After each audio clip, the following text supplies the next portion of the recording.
Hello, Jerry Goodson here.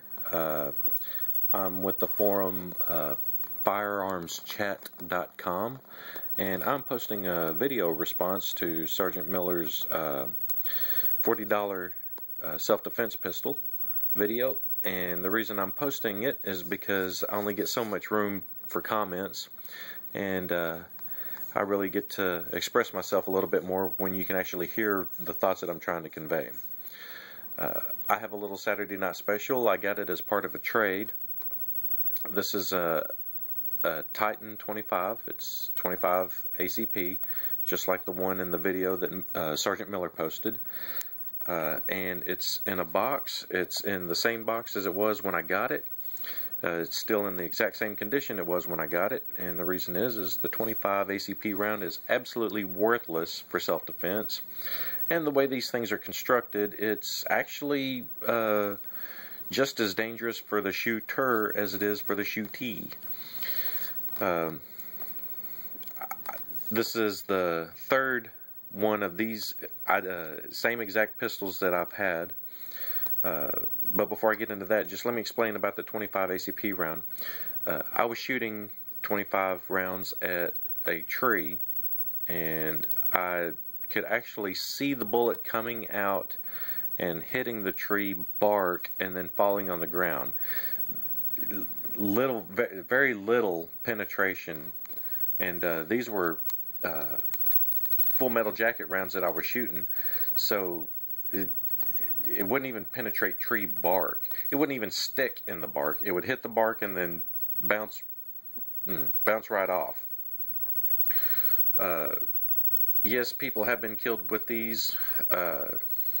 Assassins use small caliber pistols, mostly 22. But you know, for self-defense, basically the only thing that this thing is good for, you'll do more damage with the gunpowder going off in the muzzle blast than you will from the projectile itself. Now, these particular guns, this one's a little bit different in design than the one Miller posted in that it's got an external hammer. This gun is a little better built, but it's still very dangerous for the shooter, and the reason I say that is because, like I said, this is the third one that I had. The first one that I had, the slide had split right here because this whole slide is made out of pot metal. It's a very, very cheap way of manufacturing guns. It's not like actual steel. It's like cast iron. So these slides, they can crack real easy and just literally come apart. Whenever you're shooting a gun, that's not good.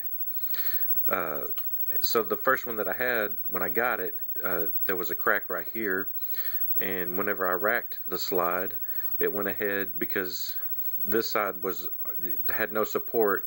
It just weakened this, and I mean, it literally came apart in my hands. So I got a second one, and it had other issues, and all I did was I took the slide off of the second one and used it to replace it on this one. Not this particular one, but my first one. So basically, I got my first one, it was broke. I got my second one, it was also broke, but between the two, I was able to take the parts and put them together to make one quote-unquote functional gun. But I shot it a few times, and I had the same issue. The slide had split almost in identically the same place. So I got this one as part of a trade, and like I said, it was sitting here in the box, and that's where it stays. It's to my knowledge, it's never had a round in it, and it's never been fired. It's still very clean and in pretty much new condition, and that's where I'll keep it. I may throw it in on another trade someday, but pretty much it just sits in my safe and collects dust. So, yeah, I'm all about affordable handguns and self-defense options, but I would absolutely never, ever depend on this gun to defend my life against anybody, unless I I was going to throw it at them and distract them while I could run.